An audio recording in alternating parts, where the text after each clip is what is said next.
নবম দশম গণিতের ২১ নাম্বার অনুশীলনী ২১ নাম্বার অঙ্কটা n = 2x - 1, যেখানে x স্বাভাবিক সংখ্যা।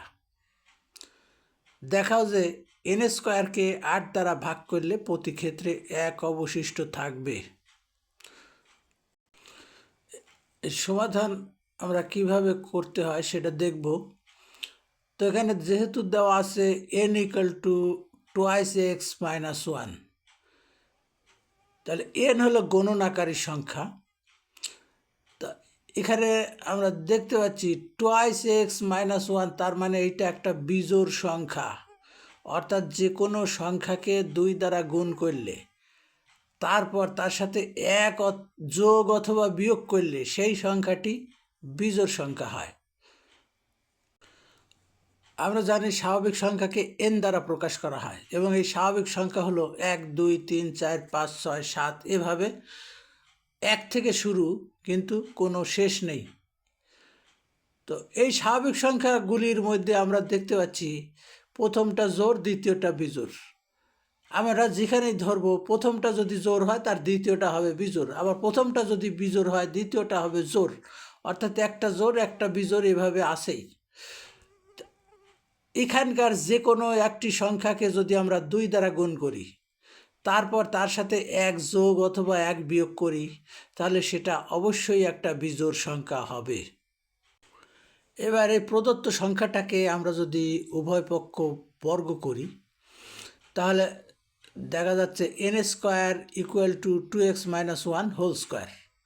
তার মানে ডাইনের অংশ a - b হোল স্কোয়ারের যে সূত্র থেকে আমরা পাই, সূত্রটা হলো a² - 2ab + b²।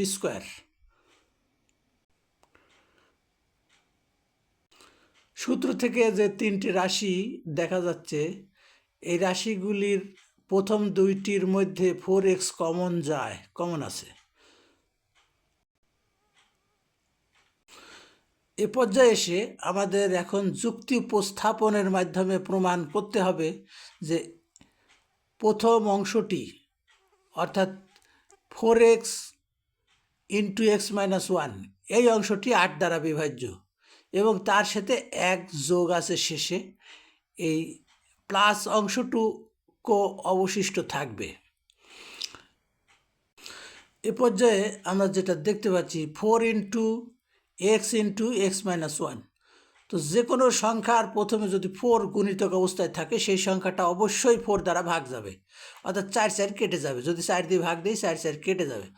এরপর আমরা দেখতে পাচ্ছি x × x - 1, অর্থাৎ এটা দুইটি স্বাভাবিক সংখ্যা এবং ক্রমিক সংখ্যা। তার মানে প্রথমটা যদি জোড় হয় দ্বিতীয়টা বিজোড়। এবার আমরা স্বাভাবিক সংখ্যা লক্ষ্য করি 1 2 3 4 5 6 7, এর মধ্যে থেকে দুইটা যদি আমরা বেছে নেই, প্রথমটা 2 জোড় এবং দ্বিতীয়টা 3 বিজোড়, এই দুইটা গুণ করলে এদের গুণফল অবশ্যই একটা জোড় সংখ্যা হবে যা 2 দ্বারা বিভাজ্য। অনুরূপভাবে আমরা একই ফলাফল পাবো, যেমন 5 আর 6, এখানেও দুইটি ক্রমিক সংখ্যা এবং প্রথমটা বিজোড় হলে দ্বিতীয়টা জোড়, এই দুইটির যোগফল 30 অবশ্যই 2 দ্বারা বিভাজ্য হবে।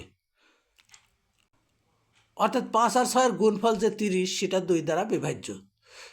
তাহলে আমরা বলতে পারি যদি x বিজোড় হয় তাহলে x - 1 হবে জোড়, অথবা x যদি জোড় হয় তাহলে x - 1 হবে বিজোড়। আর এই জোড় আর বিজোড়ের গুণফল, ক্রমিক সংখ্যা দুইটির গুণফল হবে অবশ্যই একটি জোড় সংখ্যা, আর এই জোড় সংখ্যা হলে 2 দ্বারা বিভাজ্য হবে, অর্থাৎ এই অংশটুকু অবশ্যই 2 দ্বারা বিভাজ্য হবে। আর 4 তো 4 দ্বারা বিভাজ্য আছেই। তাহলে মোটমাট আমাদের কত দ্বারা বিভাজ্য হলো? তার মানে এই অংশটুকু 8 দ্বারা বিভাজ্য হওয়ার পরে 1 অবশিষ্ট, তারপর শেষে যে +1 আছে এই +1টা অবশিষ্ট থাকবে। আমরা সাইড নোটে এর একটু ব্যাখ্যা বোঝার চেষ্টা করব। এখানে বিজোড় সংখ্যা 3কে যদি বর্গ করি তাহলে 9 পাবো। এই 9কে যদি 8 দ্বারা ভাগ করি তাহলে 1 অবশিষ্ট থাকবে। আমরা 9কে এই আকৃতিতে লিখতে পারি, অর্থাৎ 4 গুণন 2 গুণন 1 যোগ 1, অর্থাৎ একে এভাবে লেখা যায় 4 গুণন 2 ইন্টু 2 মাইনাস 1 প্লাস 1। তার মানে আমরা 2কে যদি এক্স ধরি তাহলে সমীকরণটি এইভাবে লেখা যায়, অর্থাৎ আমাদের প্রদত্ত অঙ্কের সমাধানের সাথে তো যদি আমরা তুলনা করি তাহলে 4 ইন্টু এক্স মাইনাস 1 প্লাস 1 এই আকৃতির সাথে আমরা তুলনা করলে যেটা পাবো সেটা 8 দ্বারা ভাগ করার পর 1 অবশিষ্ট থাকবে। অনুরূপভাবে দেখানো যায় 5ও একটি বিজোড় সংখ্যা। তো বিজোড় সংখ্যা 5কে বর্গ করলে আমরা পাই 25। 25 মানে 24 প্লাস 1। 24কে আমরা লিখতে পারি 3 গুণন 2 সাথে 4 গুণন, অর্থাৎ 4 গুণন 3 গুণন 2, অর্থাৎ 25কে এই আকৃতিতে লেখা যায় 4 গুণন 3 ব্র্যাকেটের মধ্যে 3 মাইনাস 1 প্লাস 1। তো এটা 25কে যদি আমরা 8 দ্বারা ভাগ করি তাহলে 1 অবশিষ্ট থাকবে।